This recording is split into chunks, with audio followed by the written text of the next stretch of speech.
Hi guys, I'm Eileen. Today's video is about the reasons why certain luxury handbags don't hold their values. For me, resale value is something I always consider when buying a designer bag because it's nice to know I can recoup my money if I change my mind. Sometimes, if I love a handbag enough though, I will still buy it, even if that means I might lose some money in the future. But I think it's important to have an idea about resale values because, first of all, you can then decide if you should consider buying pre-loved. Secondly, I promise you, you will think twice before buying anything. So without further ado, let's get started. First of all, luxury handbags which are more readily available tend not to keep their values as well. So for example, designer bags that you can order online and the availability is never an issue, such as YSL and Balenciaga. Now this is not to say these bags are not worth buying, but quite simply, if you're not offering a huge discount, there's really no incentive for the potential buyers. I mean, they might as well buy it brand new from the website or from the store because it really is at their fingertips. With Louis Vuitton, however, although their classic handbags are fairly available, these pieces tend to keep their values very well because of the regular price increases, whereas with brands like Balenciaga, YSL and Louis, their inflations are nowhere as drastic, and sometimes they even go on sales. In fact, I got my YSL pouch at 15% off from my Teresa. Along the same line, demands can be higher when a luxury handbag is less available. So for example, the Chanel mini flaps are not actually from Chanel's classic collection. So certain colors are only available for specific collections. So when these handbags are sold out, you usually will have to wait for a long time before Chanel brings back the same designs. And sometimes they just never come back. So for bags like these, the only option would be to look at pre-loved market or resellers. And just to put things into context, I was looking for a Chanel mini flap in the black pattern leather and silver hardware, but I was just really lucky Chanel released this collection around the same time. Since then, I've seen these bags on the pre-loved market a few times, and most of them were going for a lot higher than retail price. Other luxury handbags which are quite tricky to find from the stores are the Hermes Kelly, Constance and Birkins. So these pieces tend to hold their values extremely well. If you get one of these bags in a brand new condition, the price is usually 40 to 50% higher than retail price, and they cost even more if the bag is a special order or limited edition. Essentially, the supply of designer handbags can certainly affect how these pieces hold their values. Next, let's talk about new collections. Now, I have quite a reserved taste for luxury handbags in the sense that I generally prefer classic pieces, and when a new collection launches, I like to stay on the sideline for a bit and just observe if the collection will stick around, because if that's not the case, usually it's a sign that these pieces will not hold their values. Now, I'm not suggesting you should never buy a handbag from any new collections, but I think it's important to not get overexcited, especially with all the campaigns and marketing. Your judgment can get a bit clouded.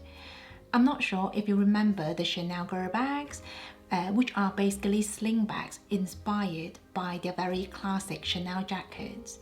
When Karl Lagerfeld launched this collection in 2015, he was hoping this collection would follow the footsteps of the Chanel boy bags. The boys were launched in 2011, and obviously they've done really well, and they are now a new classic for Chanel. Unfortunately, the Chanel girl bags didn't do the same. I still see a few of these bags on the second-hand market, and most of them are going for less than ideal prices. So essentially, with a new collection, it's really a hit or a miss if these pieces will hold their values. So I think it's really important to only buy what truly makes your heart sing. Other times, a new handbag collection can be very well received. And on top of that, if a few celebrities are seen carrying these handbags, it can really set a trend off. This is when the resale values really peak because demand is high. In fact, some people might even pay a premium for a personal shopper to source a bag for them. But then in 2 years' time, when the trend is gone, you might have problems selling the very same bag. For example, the Dior saddlebags were really popular in the 90s, but then they kind of disappeared.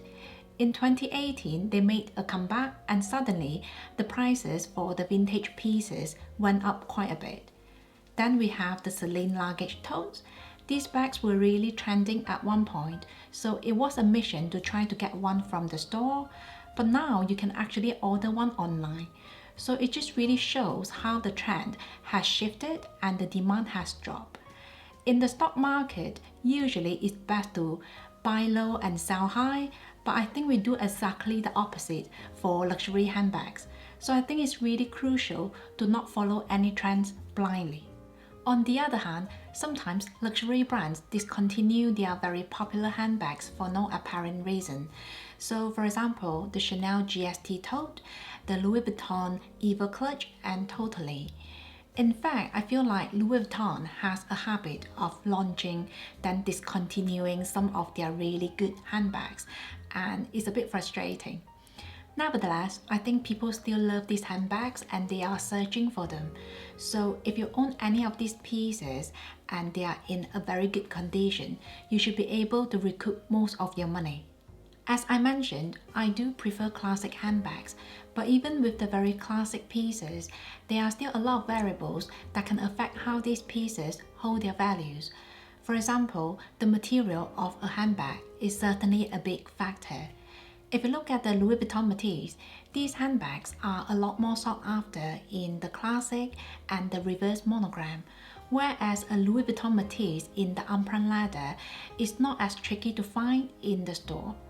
I also think handbags made of more durable leathers tend to do better in terms of keeping their values because the market is bigger.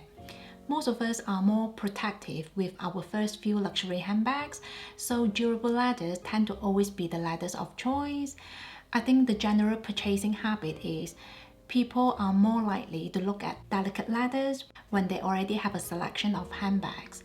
So essentially, leathers that are more resistant to wear and tear tend to generate more interest. So for example, on the second-hand market, a Chanel classic flap in the caviar leather will almost always sell faster than the same bag in lambskin.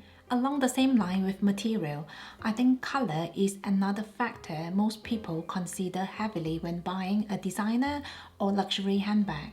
In fact, I do that with every single handbag I buy. I really take good time to picture how the color would complement my wardrobe.